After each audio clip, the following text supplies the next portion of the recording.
Ok, muy buenos días a todos. Muchísimas gracias a la invitación a la gente de Agroactiva por invitar al INTA a participar y invitarme a mí también a poder conversar con ustedes algunos minutitos. Mi nombre es José Peiretti, yo soy técnico de la Estación Experimental de Salta de INTA y soy especialista en conservación de forrajes y mecanización agrícola forrajera. En el día de hoy, en la tarde, en la noche de hoy, con esto de la virtualidad uno nunca sabe, quería invitarlos a conversar sobre un tema muy importante para lo que es el centro NOA y NEA del país, como es el silaje de especies forrajeras megatérmicas, tropicales o subtropicales. Así que si me lo permiten, les voy a compartir mi pantalla como para mostrarles algunas diapositivas.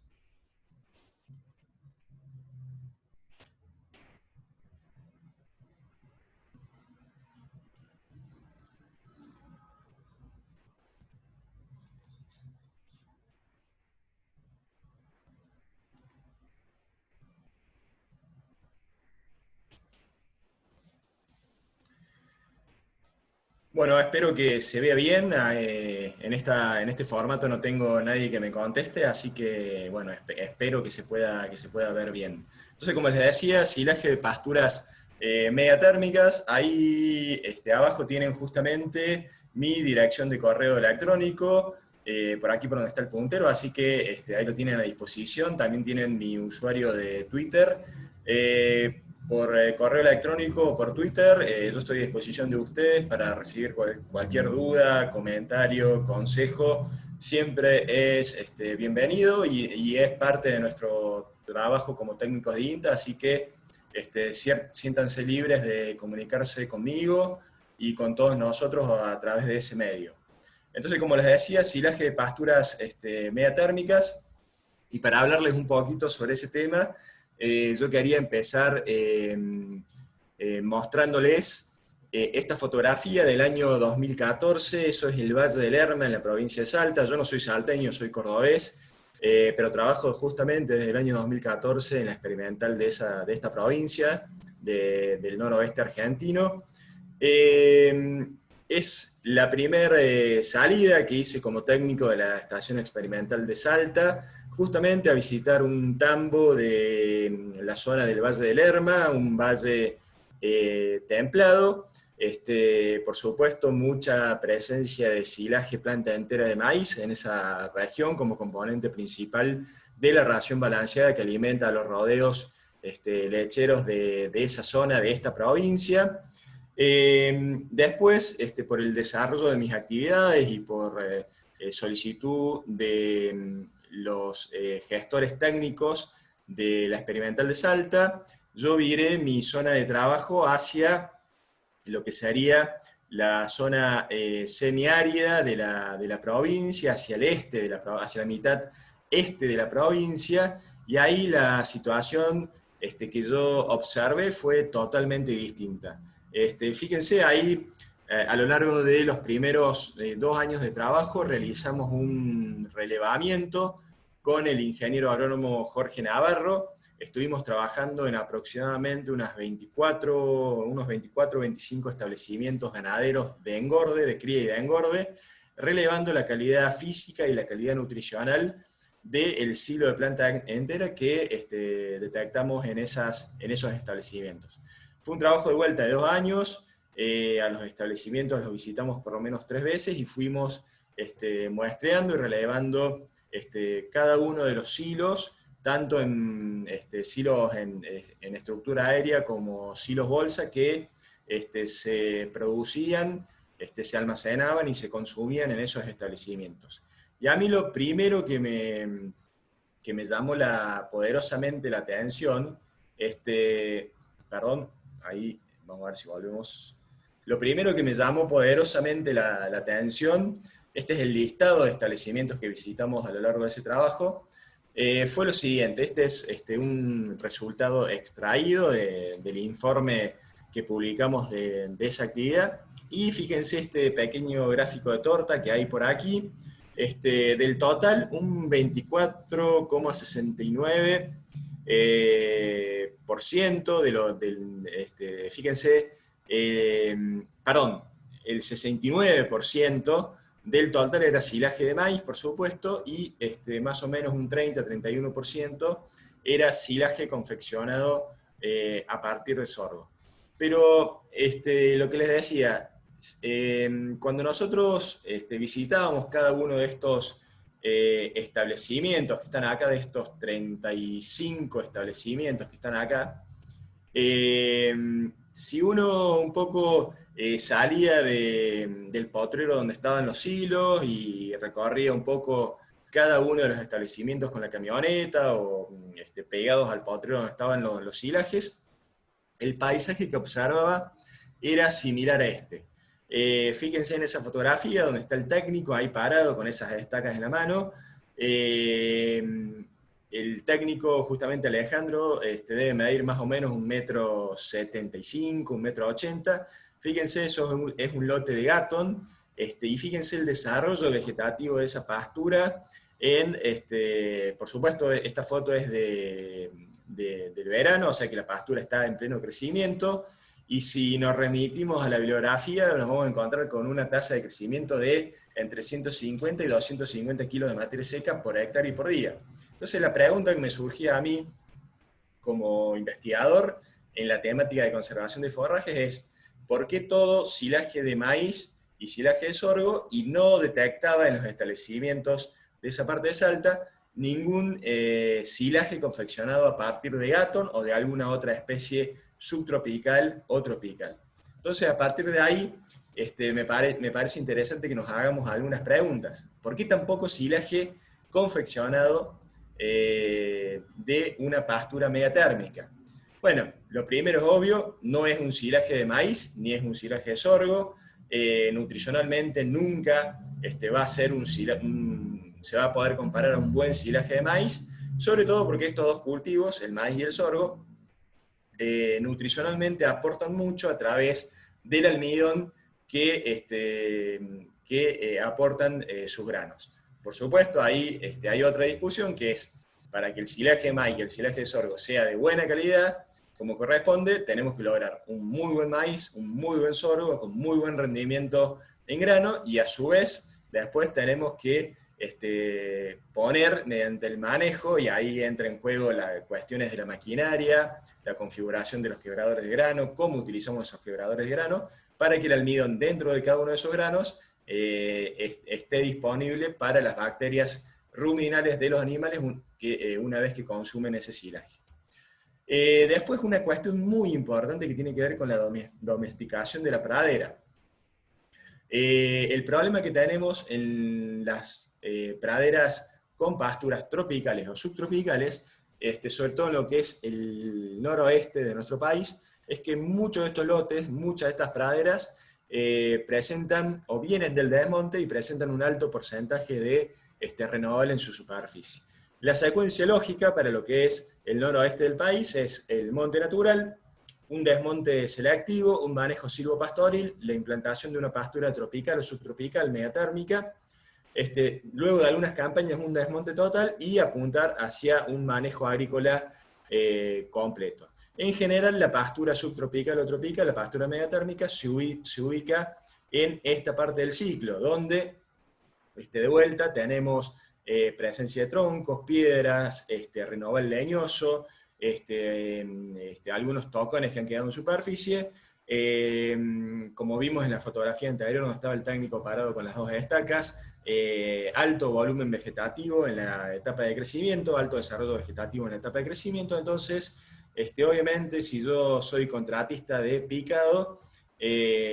o si yo llamo al contratista de picado, seguramente me va a mandar el diablo y no va a querer meter a la máquina en esos lotes. Entonces, de vuelta, otra cuestión que tampoco promueve el ensilado de pasturas megatérmicas es la idiosincrasia, que determina que nosotros en general le damos un poco cuidado a este tipo de praderas. Dispersamos las semillas, sembramos y nos olvidamos que se resiembre sola, que se renueva sola, lo pastoreamos, los animales van pastoreando pastura y en algún momento combinan entre pastura y especies de origen natural, y es realmente muy poco. Lo que en realidad deberíamos hacer es apuntar a equiparar el manejo y darles a estas praderas, o intentar darles a estas praderas o a estos lotes el mismo manejo que le damos a una forrajera templada o incluso a un cultivo agrícola. Y después una cuestión muy, muy importante cuando pensamos en confeccionar algún forraje conservado a partir de estas especies es la angosta ventana de utilización que estas especies presentan. Si pensamos en un silaje de maíz, el silaje más difundido a nivel mundial, nosotros sabemos, hablando en términos generales, que el maíz tiene una ventana de aprovechamiento óptima para la confección de silaje, que tiene que ver con el límite inferior y superior de contenido de materia seca o de contenido de humedad, que eso nosotros sabemos, que alguna gente toma como parámetro la línea de leche en los granos del maíz, o el contenido de humedad de la planta entera, que es lo más recomendable según las últimas tendencias, y que si nosotros planificamos la presencia del contratista y sucede algún imponderable, por ejemplo, el contratista se demora en otra provincia y llega 4 o 5 días más tarde, nosotros a esa demora, a ese corrimiento en el contenido óptimo de materia seca del material, quizás lo puedo acomodar con el largo de picado, con el manejo de un buen inoculante bacteriano,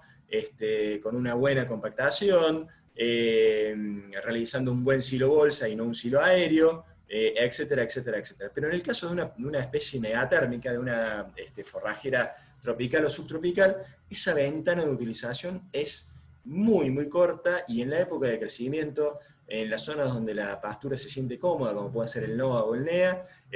yo diría que prácticamente estamos hablando de horas o de un par de días. Entonces, hay que ser,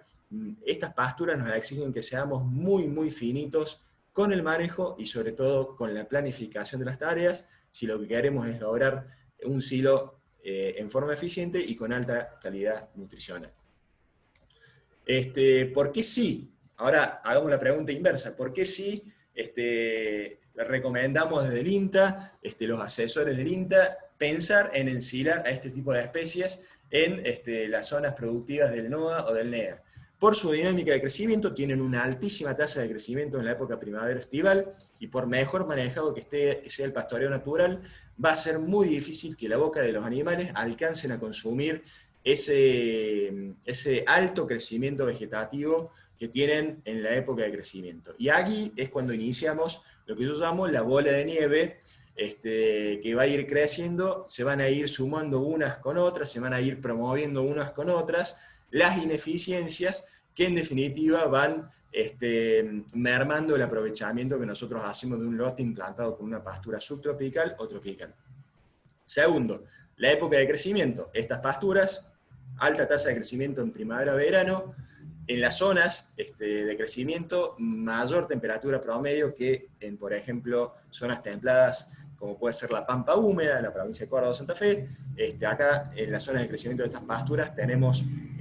mayor nivel de temperatura promedio. Esa mayor temperatura promedio en horas diurnas merma el consumo voluntario de los bovinos, y por más de que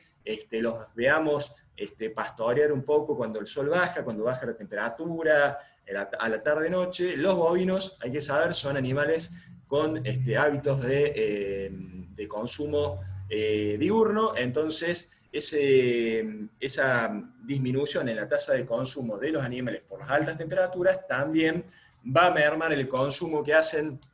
los animales de estas especies forrajeras, y va a incrementar el desperdicio, va a incrementar el volumen de material vegetativo que no se alcanza a consumir en tiempo y forma por la boca del animal. El posicionamiento del sol en las zonas tropicales, en la época de crecimiento, el sol se ubica perfectamente perpendicular a la superficie de la tierra, y si las matas, si las plantas no están siendo bien consumidas por ejemplo, los dos puntos anteriores, porque no alcanzo a consumirla con la cantidad de animales, o porque los animales bajaron su tasa de consumo por las altas temperaturas diurnas, el material vegetativo se va a acumular sol posicionado perfectamente perpendicular a la superficie de la Tierra, autosombreado, competencia interespecífica, se van a perder individuos de menor porte, y al perderse individuos de menor porte, esa superficie o la va a ocupar alguna maleza, o va a quedar suelo desnudo, superficie de suelo desnudo, que después es susceptible de sufrir o de atravesar un proceso microerosivo. Si el lote tiene pendiente, seguramente vamos a empezar a ver canales de microerosión por escorrentía o hasta por erosión eólica. Fíjense acá, este es un extracto del colega Héctor Pérez, el ingeniero Pérez, que en este momento está trabajando en la estación experimental de Manfredi, en la provincia de Córdoba, en el centro de la República Argentina. Fíjense acá, el ingeniero Pérez, 5 materiales megatérmicos, 5 especies distintas. Él acá comparó, por ejemplo, el contenido de proteína bruta de la parte verde de la planta con la parte seca, llama él, la parte deshidratada de la planta, contenido de proteína bruta y porcentaje de digestibilidad. Por ejemplo, tomemos la primera especie, una braquiaria, marandú. Fíjense la diferencia, prácticamente el doble en contenido de proteína bruta y prácticamente 20 puntos de digestibilidad, simplemente separando lo verde, lo que el investigador vio como verde, y lo que el investigador separó como seco. Otra cuestión de por qué sí pensar en ensilar este tipo de especies es por de vuelta, por la diferencia de aprovechamiento que tenemos entre la boca del animal y la eficiencia de aprovechamiento que me daría una cosecha mecánica para silaje. Pensemos que en el mejor de los casos, la boca de un animal va a producir un 40% de aprovechamiento, y que si ubicamos alguna de estas pasturas en su zona de confort, como por ejemplo vemos en esta tabla resumen de un ensayo realizado por el colega Marcelo de León, también de la estación experimental de Manfredi, si por ejemplo hablamos del primer ejemplo, Panicum maximum, Gatton Panic, en una zona de 800 milímetros de precipitaciones promedio, 8.200 kilos de materia seca por hectárea en la época de crecimiento. Si eso lo enfrentamos a un 40% de aprovechamiento del abono animal, significa que vamos a estar perdiendo prácticamente 5.000 kilos de materia seca por hectárea, que se va a acumular, va a quedar sin consumir en la superficie del terreno, va a generar sombreado, va a generar acumulación de materia lignificada, versus, por ejemplo, 90% de aprovechamiento que puede realizar un cabezal o una cuchilla. La diferencia, ese diferencial va a ir a parar al silo y nos va a dar, por ejemplo, la posibilidad de pensar en aumentar la carga. Y por el aumento también, ¿por qué sí pensar en ensilar este tipo de especies? Por el aumento en la digestibilidad promedio del material consumido. También, fíjense, otra tabla resumen extraída de otro trabajo del ingeniero Marcelo de León. Esto tiene que ver con la frecuencia de foliación. Si, por ejemplo, nosotros aumentamos a 28 días la frecuencia de foliación, por ejemplo, manejando una buena cosecha mecánica, es muy notoria la diferencia de contenido de proteína bruta, por ejemplo, en Panicum coloratum, lo que encontró el ingeniero Marcelo León, y por ejemplo, en el porcentaje de digestibilidad, también varios puntos porcentuales de diferencia. ¿Cómo hacerlo? Esto es fundamental. Si nosotros pensamos en confeccionar un silaje a partir de una especie forrajera media-térmica, y esto también se puede trasladar a la confección de un buen heno, hay que realizar un manejo combinado, es decir, dividir la superficie de la cual nosotros disponemos en nuestro establecimiento, seleccionar algunos lotes para seguir realizando un pastoreo natural, perfectamente manejado, pastoreo rotativo, con buena carga, y a eso combinarlo con un frente de cosecha mecanizado, es decir, seleccionar otros lotes del establecimiento, los lotes de mejor rendimiento, más domesticados, con mejor relieve, con menor presencia o nula presencia de renoval, donde las máquinas puedan trabajar cómodamente y que estén a su vez en la medida de lo posible cerca del lugar donde yo voy a confeccionar y consumir ese silaje, y esos lotes a partir de este momento destinarlos a siempre un manejo mecanizado, cortando con segadora o si Dios quiere y hacemos bien las cosas, en algún momento hasta se puede llegar a cortar con un cabezal de corte directo y derecho a la picadora y al silo. Como les decía, es muy recomendable, acá esto es transferible a la confección de cualquier tipo de silaje, es muy recomendable seleccionar los lotes de mejor rendimiento, de mejores condiciones físicas, de mejor relieve, y que estén estratégicamente ubicados alrededor del lugar donde yo voy a terminar confeccionando el silaje y después en algún momento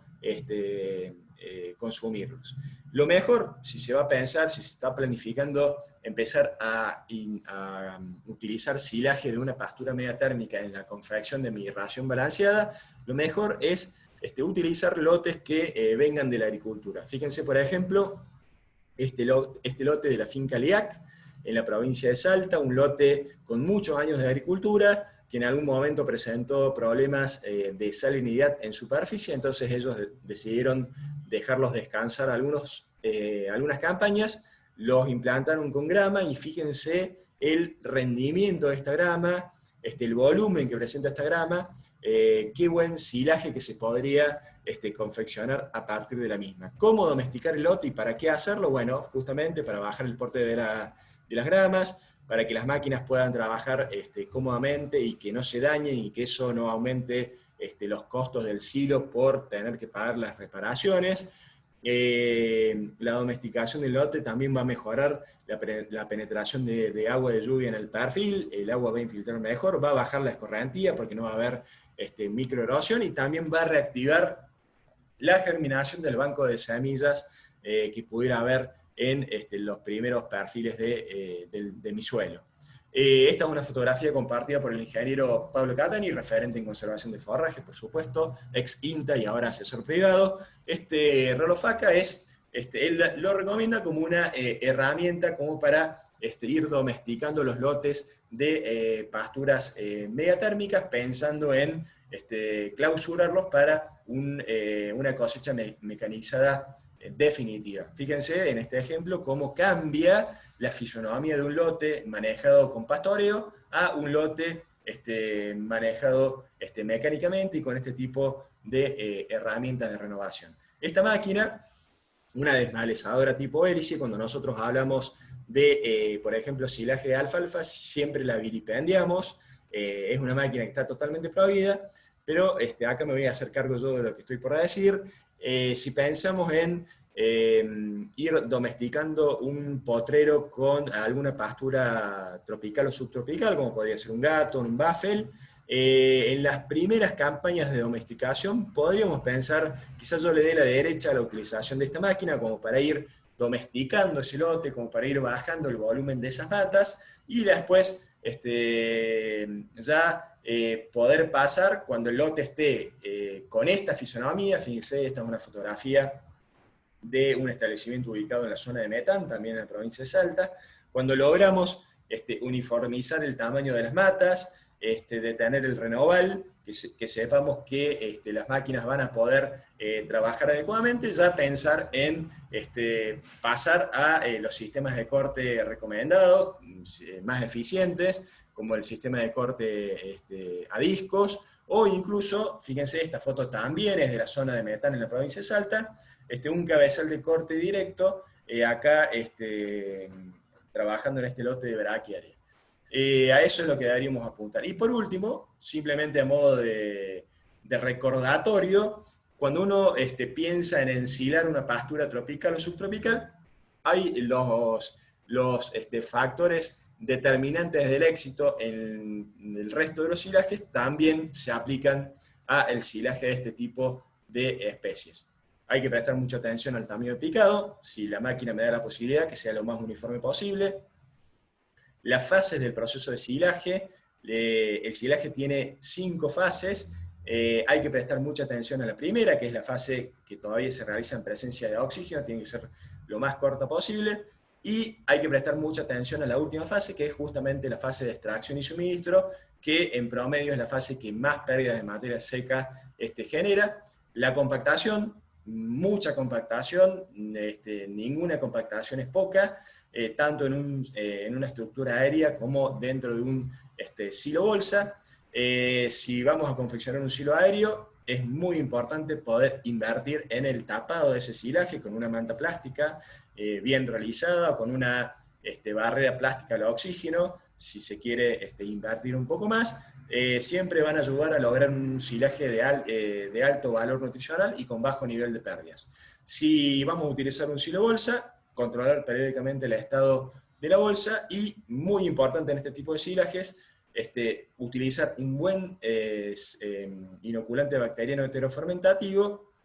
Y acá una aclaración, porque para no extendernos demasiado, prestar mucha atención a la calidad de ese inoculante. Hay mucha diferencia entre los inoculantes baratos y los inoculantes más caros, y prestar mucha atención a la temperatura del agua. Con 40 grados de temperatura el inoculante bacteriano se muere, y 40 grados de temperatura yo les digo que se alcanzan muy fácilmente y muy rápidamente en las condiciones de trabajo en las cuales nosotros confeccionamos silaje en el NOA y en el NEA de la República Argentina.